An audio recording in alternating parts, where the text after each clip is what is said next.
All right, Sunday quarterback time, and this is a good one because, man, it's been a while since we had a fun afternoon like this one on Saturday afternoon. Lane McCallum, the hero. Let's start there. What a story for the Norfolk native. Yeah, this is a guy that just followed his dream. I mean, he was on scholarship at Air Force. It just wasn't a fit for him, and he went there to kick. He transfers back to Nebraska to be a safety.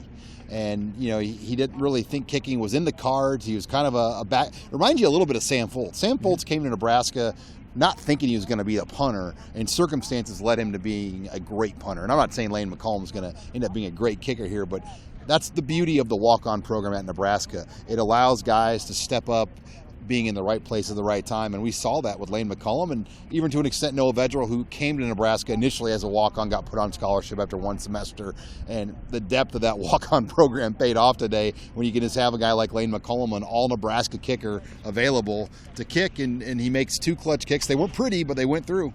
Yeah, no doubt about it. That was just enough to get through and over the crossbar. How about Noah Vedral? There's another story for you. Nebraska kid, done good. And he wanted this. You know, I've known Noah for a long time, and the amount of work he put in to get to this point, you know, going through training sessions and workouts and camps. I've been around a lot of guys. I don't know if I've ever met anyone that was as dedicated to going around the country for training sessions and camps to become a Division I quarterback than Noah Vedral.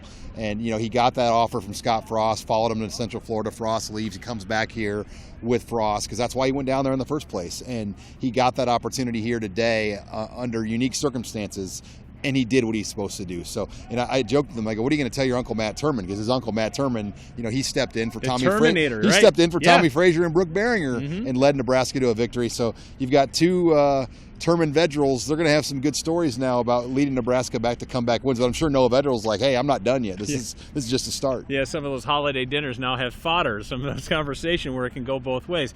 When we talk about the offensive weapons, you don't have J.D. Spielman. You lose Adrian Martinez. Maurice Washington wasn't a factor. He was suspended for the first half, didn't play much the second half. How they do it? Wan'Dale Robinson, really, this kid is a true freshman and so important to this team. Yeah, it kind of got to the point where Nebraska looked at what they had, and they're like, man, we don't have all these things you just mentioned. We've got to figure out a way to scheme our best guy and make plays for him. And they found 3 plays for Wan'Dale Robinson, the little shovel pass, you know, the late pass that set up the field goal. And they were very careful with Vedral in there. They did not really want him taking a risk because I think both coaches knew whoever made that mistake was going to lose this game. Northwestern made the mistake, and you know they'll say that there was a pass interference on that pick, but Frost was highly calculated on how and when he let Noah Vedral take the shot, and he drew it up to the best player on the field, Wan'Dale Robinson. And Vedral having the smarts, the presence of mind to get the ball into the middle of the field on a play they've never even practiced before. He said it was a concept to just get the ball in the middle of the field, drop down, and put the field goal kicker into position.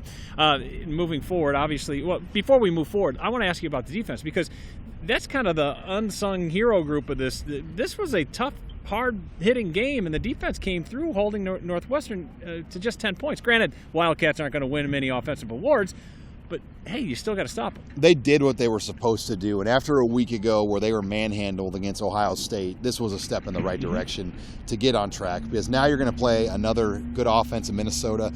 They've got 3 or 4 really good running backs in that backfield next week. They've got the best receiver maybe in the conference.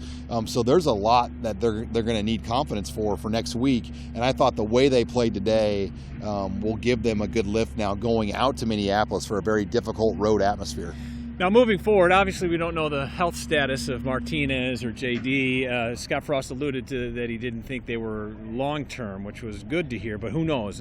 But how do you look at this week ahead, and how do you prepare getting ready for a Gopher team on the road, and it's going to be cold? Yeah, there's 2 things you got to look at. You got the bye week after Minnesota, so do you have enough in these guys to get them through the game, then rest them over the bye, or are you risking something to play them? So it is going to be one of those tough weeks for coaches to make decisions on guys like J.D. Spielman and on guys like Adrian Martinez because you have that bye week, so you know that they're going to have the rest after Minnesota, but will they be healthy enough and consistent enough to play 4 quarters for you on a colder night in Minneapolis? Yeah, halfway through the season, they're 4-2. That equals their win total from all last year, the 4.